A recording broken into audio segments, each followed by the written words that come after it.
Good morning, everybody. In the latest of my unwashed and unshowered live videos, I thought I'd jump on quick and just have a quick chat about the state of the market and Brexit and IR35, all that sort of stuff, because it's kicking off a bit more in the news recently. But to answer some of the people's questions on the group for definite, I definitely think the market is quiet, and it's been quiet for a while. But in my experience, I go through lots of ebbs and flows of the market, rising and falling, especially when you're in a niche area like myself. The market just goes up and down all the time, and I never ever can understand what it is or why it's doing that.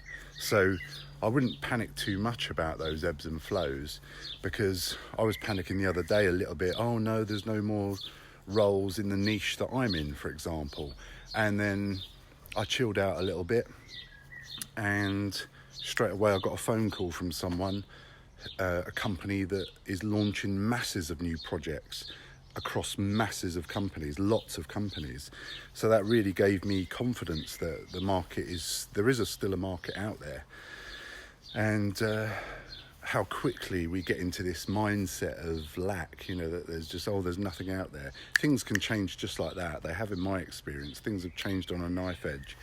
And so take that with a pinch of salt, I think. But I do believe the market is quiet, and some people are saying it's quiet too. So what can you do about that, and why is it all happening? Well, I mean, when I was working at the stock exchange, they were just... some companies are in trouble. Yeah, so they're just trying to save money. So nothing to do with all the things going on in the world. Some companies are in trouble and they're trying to save money. So they're doing the usual crap of offshoring stuff, outsourcing stuff. And what I've found in the past is that these things come in cycles. They'll go through this whole process of offshoring stuff, outsourcing, cutting costs. And what happens 6 months later? It bites them in the arse. Bites them in the backside, because they know they've done something just to save, the bottom line, and that doesn't work. We all know that generally outsourcing to companies I've seen in the past doesn't work very well, and the company gets a reduced service, a worse service as a result of it. So then contractors will be called in to come and fix the mess and solve the problems again. So some companies, I think, are in trouble anyway, and they're trying to just cut costs because they've promised the board that they're going to make certain profits, and that's not coming true. Now, some of that is due to the global economic situation. People think there's a recession coming. It's impending. People have been talking about it for years. If you follow Rob Moore, progressive property, disruptive entrepreneur, join those groups.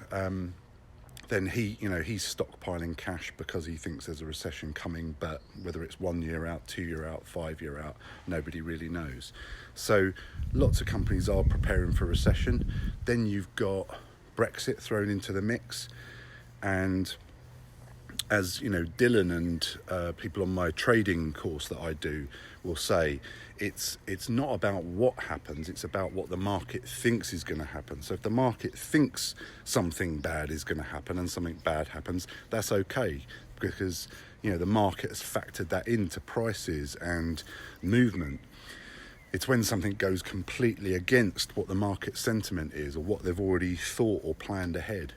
That's when there's massive market shifts, because they're shocks to the system. So with Brexit, I think obviously people just want to get it done. So I'm just moving back into connection space so I don't lose this connection. So yeah, with Brexit, I think obviously people just want it to be done one way or the other. Whatever happens, you just want that certainty, not this lack of certainty.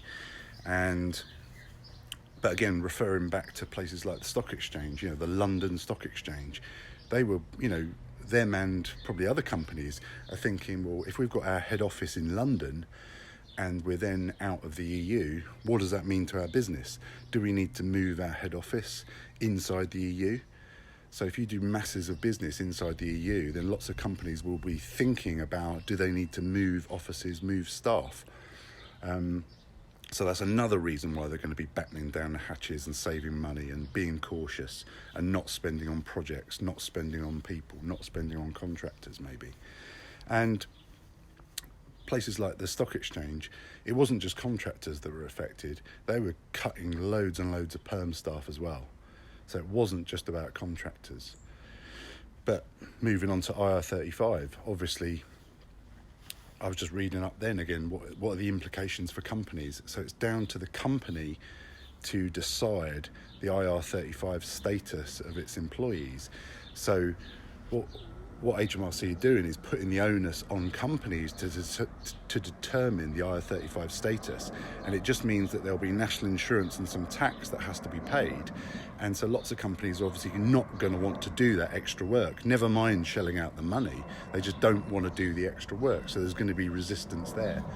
But I've spoken to a few industry people now in the last few days, and they think that there's a general fear and scaremongering going on, and which companies are taking advantage of. So the stock exchange were offering people perm jobs rather than contracts, and you've seen in the news about some companies saying we won't employ any contractors anymore. I think it was M&G and Morgan Stanley. But then RBS came out and said, yes, we will continue to hire contractors. So you've got to look at both sides. There's always two sides to these things. So it's never a full polarity of one side or the other. There's usually a balance in there some way. But I think contractors won't be dead. I think the contracting market won't be dead. I think some people will be scared into going perm or moving away from contracting, whatever that means. And contractors will always be required. There'll always be a requirement for a fluid workforce. I was speaking to Dylan, who's a philanthropic economist, trader, and he thinks there'll always be a requirement for that fluid workforce. And if lots of contractors have gone back to perm or changed career, for example, that will push the rates up for the contractors left that are prepared to and are willing to weather the storm. So obviously all of this is conjecture. We don't know what's going to happen. But I, for one, I can't live my life worrying about what might happen next April. And then if things get delayed from April till next October, I can't live my life like that. I have to live my life now. So I'm going to remain a contractor and seek out those contracts. Yes, I will start to look for short-term contracts and trying to work for maybe multiple clients, just to maximise the chances of me staying outside of IR35. I've done that in the past, so I can definitely do that in the future. So I don't think the contract market will be dead, but we don't know. So as soon as I hear anything from anyone, I will post as much as I can into this group. You'll be the first to know. But have a fantastically glorious Saturday. It's gorgeous out there. Hope you have a great one. Okay, all the best. See you. Bye.